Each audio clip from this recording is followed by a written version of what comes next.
হিন্দু সম্প্ৰদায়ক মহিলাক ভৰিত ধৰিবলৈ তেওঁ কৈছিল নেকি যে মই 2 কোটি টকা দিম কিন্তু তাৰ মহিলাসকলে মোক ভৰি চুব লাগিব, কৈছিল নেকি? যেতিয়া বিপদৰ পৰা উদ্ধাৰ হ'ল তাৰ মহিলাসকলৰ জ্ঞান আহিল। আসসালামু আলাইকুম। মই চকুৰ আলীক ক'ব বিচাৰিছোঁ, চকুৰ আলীয়ে যদি কালিৰ ভিতৰত যদি সন্মানীয় বদৰুদ্দিন আজমল ডাঙৰীয়াক যদি ৰাজহুৱাকৈ ক্ষমা নোখোজে তেতিয়াহ'লে আইনী ব্যৱস্থা লোৱা হ'ব তেওঁ।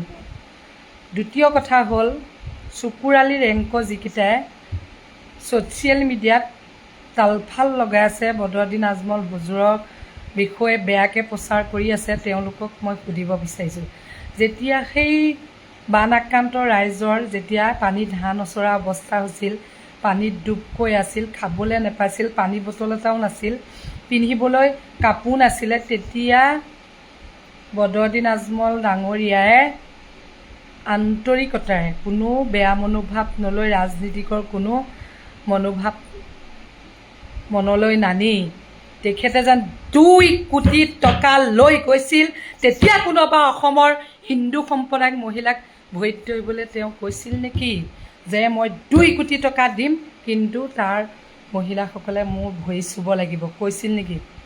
যেতিয়া বিপদৰ পৰা উদ্ধাৰ হ'ল তাৰ মহিলাসকলৰ জ্ঞান আহিল যে এইজন ব্যক্তিৰ কাৰণেহে আমি আমাৰ ল'ৰা ছোৱালী বা আমাৰ এই ঠাইখিনি এতিয়া অলপ আন্ধাৰৰ পৰা পোহৰলৈ আহিছে, আমি এইজনৰ পৰাহে উপকাৰ হৈছোঁ, এইজনৰ পৰা উপকৃত হৈছোঁ, তেখেতক আমি আমাৰ ভৱিষ্যতলৈ প্ৰয়োজন আছে। কাৰণ আল্লাই ভগৱানে নকওক ইয়াতকৈ ডাঙৰ যদি কিবা চুনামি আহে, বিপদ আহে, তেতিয়াহ'লে এইজনে সঁচাকৈ আমাৰ কাষত থিয় দিব আৰু এইজনে হ'ল প্ৰকৃত বন্ধু। কাৰণ এখেতে আমাক যি উপকাৰ কৰিছে তেখেত এজন মহান ব্যক্তি হয়, সেইটো কাৰণে তেখেতক তেওঁলোকে হাতত ৰাখিব বিচাৰিছে, অকণমান মৰম শ্ৰদ্ধা ভক্তি কৰিব বিচাৰিছে আৰু তেখেতৰ পৰা আশীৰ্বাদ ল'ব বিচাৰিছে।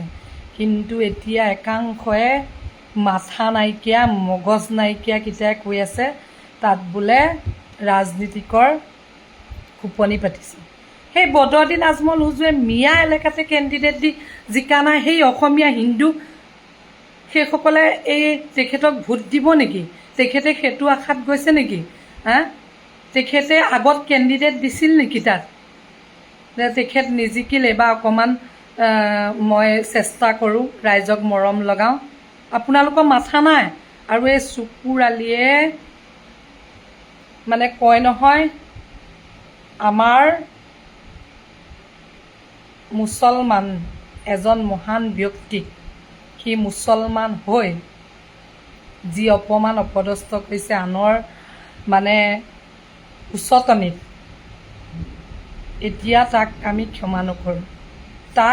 ক্ষমা নকৰোঁ, এনেকুৱা এজন মহান ব্যক্তিক ইমান বেয়াকৈ সি